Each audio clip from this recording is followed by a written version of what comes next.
Happy St. Patrick's Day, everybody. Welcome back to Mets Daily. I'm your host, Jake Brown, at Jake Brown Live on all social media. Make sure you hit that thumbs up on the video and hit that subscribe button below. Welcome back to the show. Happy holidays to all our fellow Irishmen out there, and happy WBC final day. Noel McLean, WBC versus Venezuela. We'll get into that later on in today's show. We'll also get to your comments, so keep on commenting. We'll get to your comments all week as we get you ready for opening day. We got some guests coming up as well this week, next week. Get you ready for next Thursday, Citi Field. We will see you there. Mets, Pirates. Can't wait. Mark Vientos continues to be a big topic, and Carlos Mendoza was asked about Mark Vientos because he still cannot hit a lick in spring. And I've said spring training doesn't matter, but listen, it matters for guys who are back-end roster players, and that's what Mark Vientos is at this point. Carlos Mendoza told Vientos he's on the team, and he's not trying to make the team. He's on the team. Basically saying, hey, no matter what your results are, just keep making good contact, look good at the plate. Even if they don't become hits, you're making the team. Listen, I get he has to say that. I don't think that should be true, and I'm not even sure that is going to be true come next week. Mark Vientos is 1 for 25 this spring. He went 2 for 13 for Team Nicaragua. He has not been able to hit all month, and I get it, the stats don't matter, but you got to get a few hits, bro. Like, you are a guy who's going, at this point, what Mark Vientos is a DH against left-hand pitching, which means he's probably not getting more than 1 or 2 starts every week. That's what he is at this point.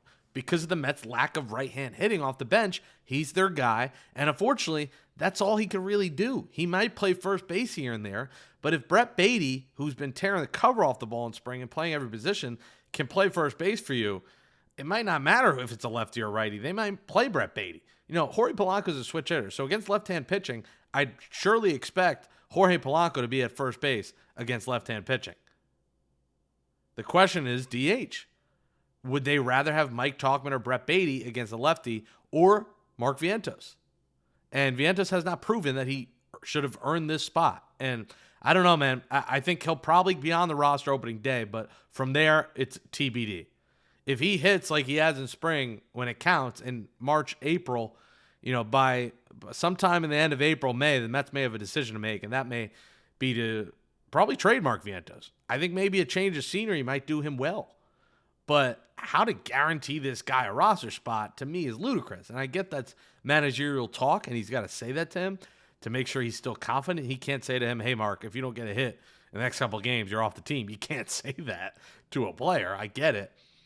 But they're in a tough spot with him. He doesn't have options. What do you do with Mark Vientos?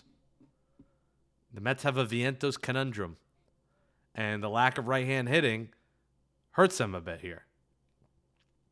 Do they have confidence in just having a bunch of left-hand hitters? You'd love to have a righty come off the bench. When it's a lefty-lefty situation and say it's versus Benj and you want to take Benj out of there and put in a right-hand hitter, Vientos is that guy, but if he ain't hitting, he can't be that guy. So that's going to be a fascinating story to watch, you know, throughout this whole thing.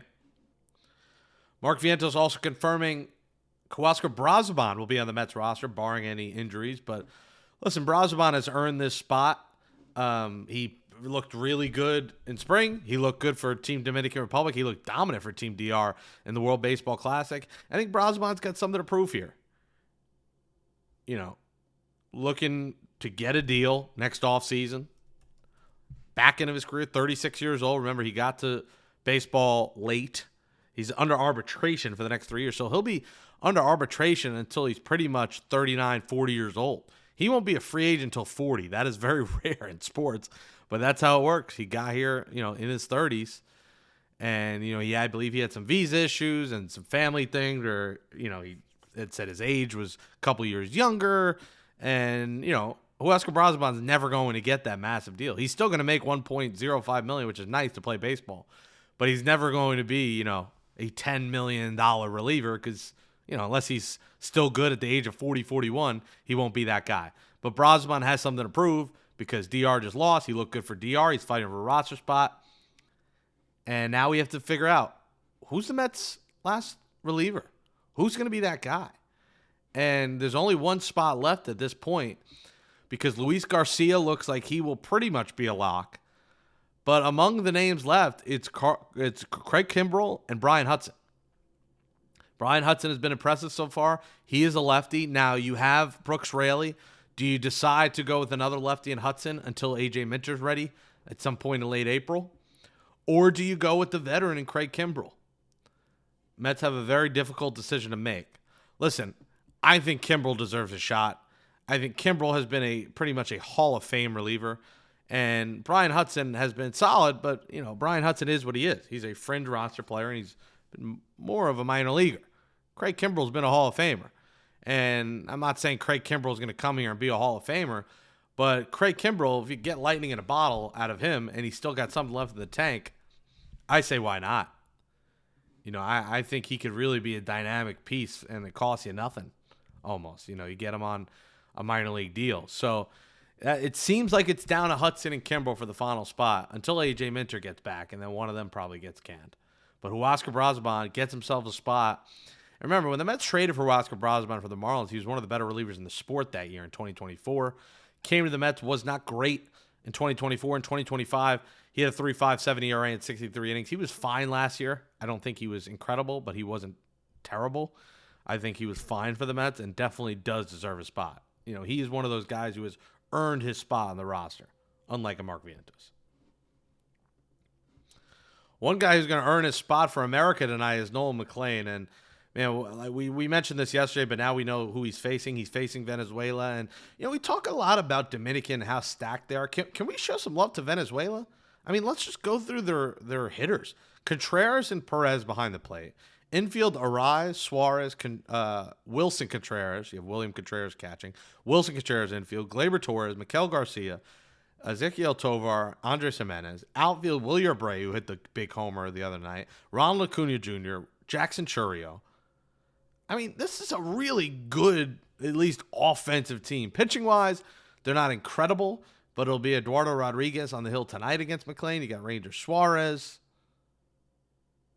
Angel Zerpa, Antonio Senzatella, so Jose Budo, former Met. So pitching-wise, they're not incredible, but that lineup is pretty stacked. And Nolan McLean is going to have his work cut out for him tonight, where he'll pitch right around 65 to 70 pitches he expects.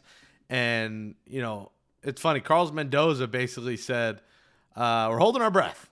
He has mixed emotions. And I think there's nothing wrong with him saying that. Listen, the Mets lost Edwin Diaz for the season, knock on wood, a couple of years ago in the WBC.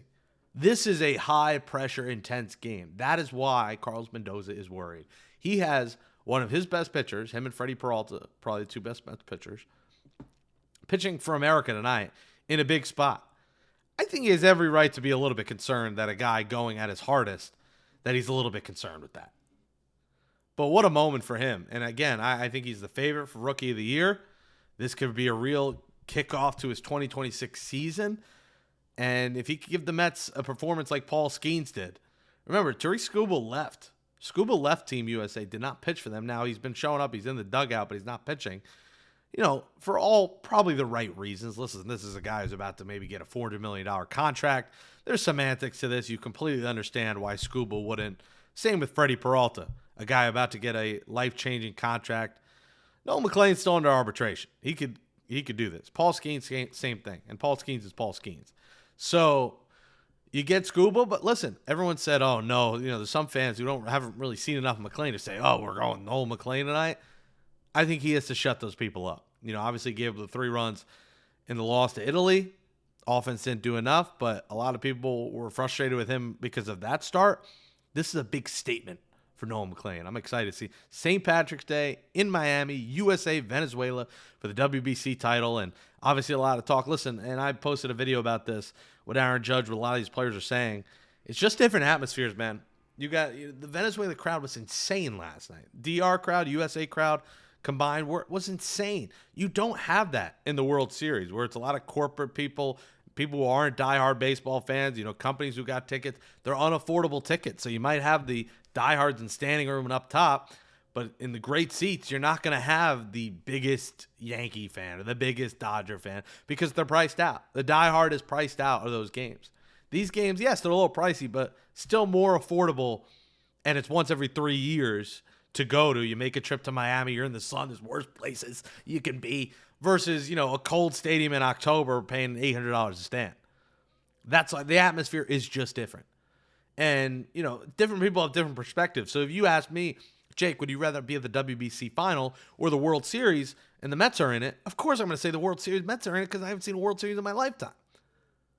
It's just different playing field. But if you said, hey, I'm from Venezuela, I root for the Braves because of Acuna, but I'm not a diehard fan, of course that person would rather go to the WBC.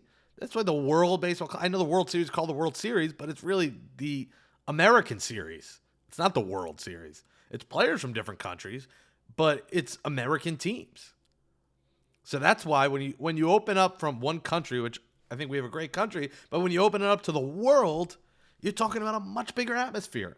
So I think it's more, common sense than it is anyone crapping on the sport. I know it's frustrating to hear. Listen, as someone who loves Major League Baseball more than I care about the WBC, is it a little frustrating? Yeah, but I think that's more on baseball than it is, anything else. Let me know in the comments below. Are you excited? I'll be locked in for sure. Listen, I didn't care about the first round. I think now that quarterfinal semi, I'm into it. Pool plays, whatever. Like, if you don't advance past that, that's just embarrassing. And luckily they did, despite the loss to Italy. But, there's a chip on his shoulder for Nolan McLean tonight going up against a really tough Venezuela lineup. Excited to see that. All right, let's get to some of your comments before we close out today's St. Patrick's Day show. We go to Joe says, is he going to start? Because if not, there are some rumors the Mets have a deal with him that if he's not going to start for them, they will release him so he can go play somewhere else. Yeah, he's talking about Mike Tauchman. Listen, Mike Tauchman's going to start a couple times a week. Again, like I said, Luis Robert is not playing 7 games a week. They have to ease Luis Robert in because he has had some big injuries the last couple of years. That Luis Robert's not going to be a 7-day-a-week player. I think he'll be a 5-game-a-week player probably, which will leave room for Mike Tauchman to play. I don't think Carson Bench is going to start 7 games a week. He might start 5. And also, the Mets would love some insurance if Bench just craps the bed in the majors and Bench can't hit. They're going to have a decision to make. Now, I don't think that's going to happen, but in case it does, it's good to have Tauchman around. And I think Tauchman said, I want to come here because I want to win.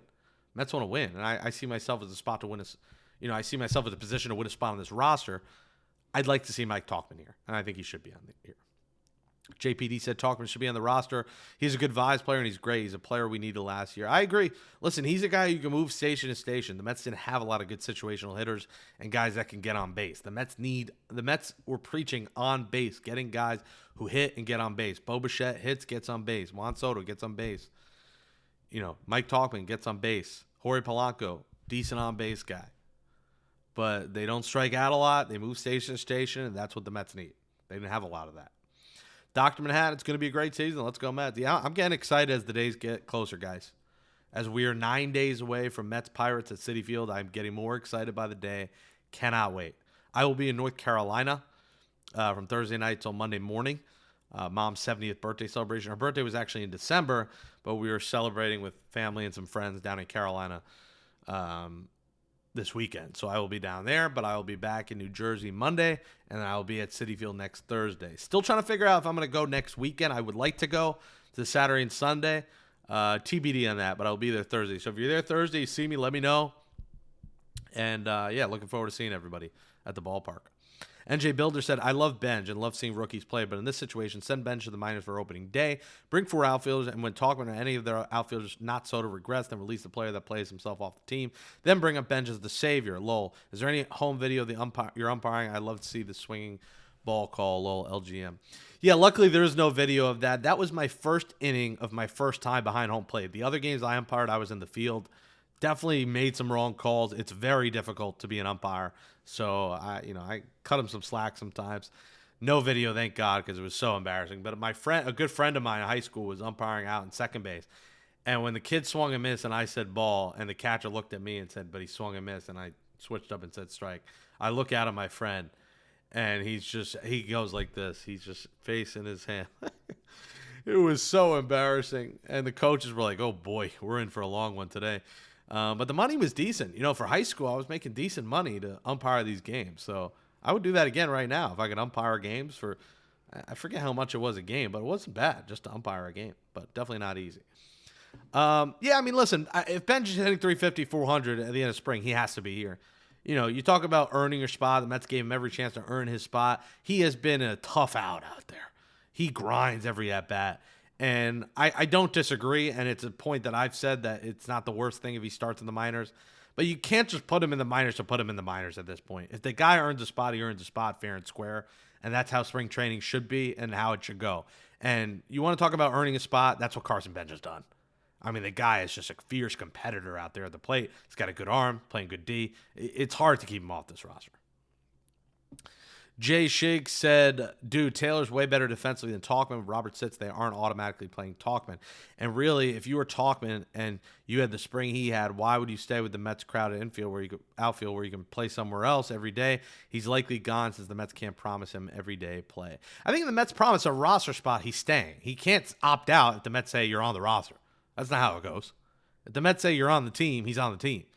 And I think Mike Tauchman knows what he is. Mike Tauchman is not a 162-game player for any team, really. You know, even on the White Sox last year, he played half the season. It's not like Mike Tauchman was playing every single day.